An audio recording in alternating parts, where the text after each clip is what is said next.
Well, hey, church, if you were with us on Friday night, you heard me give a bit of an update on what the next phase of gathering together as a church looks like. We've already begun to have some small groups start to do maybe some gender accountability or group outdoors in a public safe setting. And we're going to begin to move through some phases of meeting back together as a church through the summer.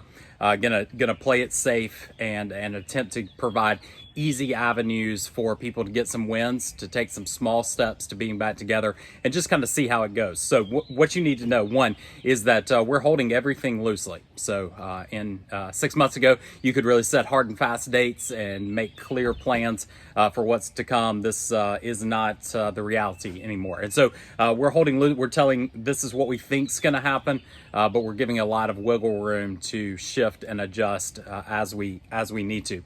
One thing you need to know is that for the foreseeable future, there is going to be an online alternative for those who are not ready to take a step to in-person meetings. And maybe that's 2 weeks or 2 months for you. We want to provide an opportunity for you to still meet with your church, experience what we're doing in our teaching and worship, but do so at a distance that's comfortable for you. So we're experimenting now with various live feed alternatives that can continue to put on YouTube a service each week that you can experience from the safety of your home, or maybe gathered with another family there for as long as you need. We're also going to begin to take some steps to providing an in-person gathering for those who feel comfortable taking that step. And again, as I said earlier, we're going to do it in phases. We're going to do it slowly so as just to kind of see how it goes and adjust to this world. The step we're going to take as a church is to begin on May 31st, last Sunday of this month. We're going to begin to meet together in person on Sunday in the lower parking lot outdoors.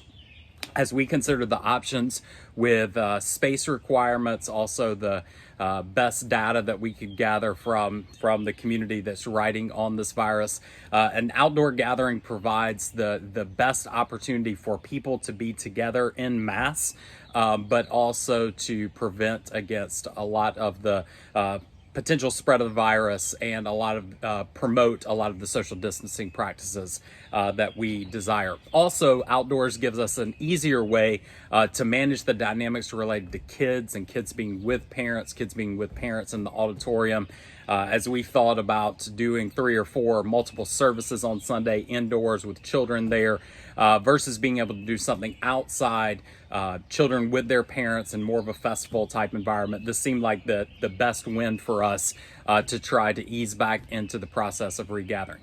So beginning on May 31st, we're going to begin to do that on Sunday morning in the lower parking lot, same space as we used for the outdoor worship night. We're going to shift the service time back 30 minutes to 10 a.m.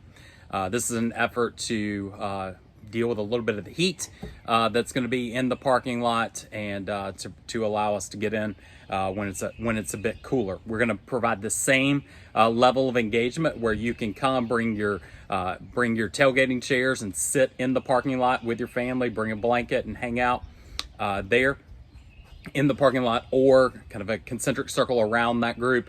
Provide opportunities for those that want to stay in their cars and listen from a safe distance. Again, there'll be an alternative online for those who want to watch and participate from home.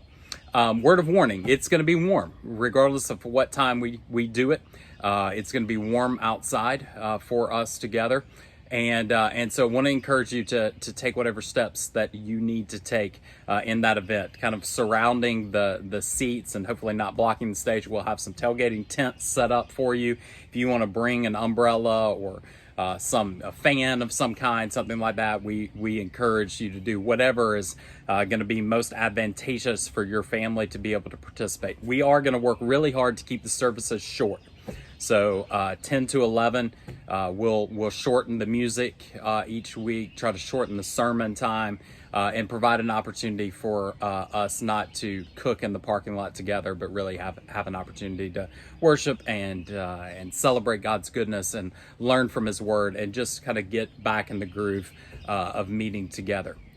Parents, it's going to be your responsibility for your kids on each Sunday.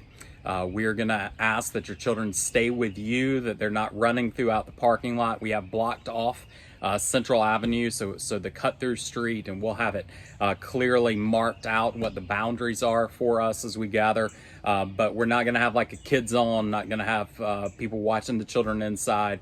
In fact, for the first few weeks, we're not going to have bathrooms available inside. The building will not be opened at all, and so you need to plan accordingly. There's Spinks down the road, or Zaxby's, or if we need to go somewhere publicly, or run back home if you need to. But we're gonna attempt to leave the building closed. We're gonna keep kids with parents, and we're gonna meet outside in a shortened form to give us an opportunity to start getting back in the groove of being together.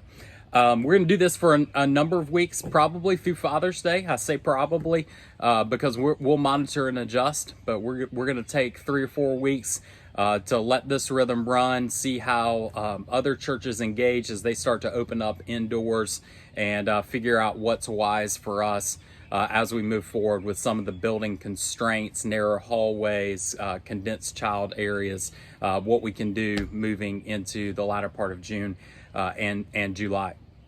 So this is a great opportunity for us as a church. It provides a great step for us to meet together, see friendly faces, be able to worship together, and in God's kindness, we'll get to do it outdoors on beautiful Sunday mornings. Speaking of beautiful Sunday mornings, here's the last thing I want to mention. We're just going to hold the service time loosely. If there's a week that comes through and it's a rain out on Sunday, we're going to try to communicate to our members that we may adjust that time kind of backwards and forwards. Right now, all of us are so flexible, right? We're so kind of up in the air with our schedules that we feel like we can have a lot of adjustment in that period. So 10 o'clock, 10 a.m. If 10 a.m. is a washout, we may push it back. We may try to take a step forward. We'll just see how it goes each week. But begin to make plans for that. During this period of the church's gathering, we will not offer core. We'll not have that venue. Youth and kids are going to find another time during the week to connect and have some conversation. But for the adults, we're just going to take a break for at least those 4 weeks that we're outside together. And hopefully this encourages just come a little bit early, make a phone call, stay a little bit later, engage with some people, and start to get back in the habit of really meeting together in person.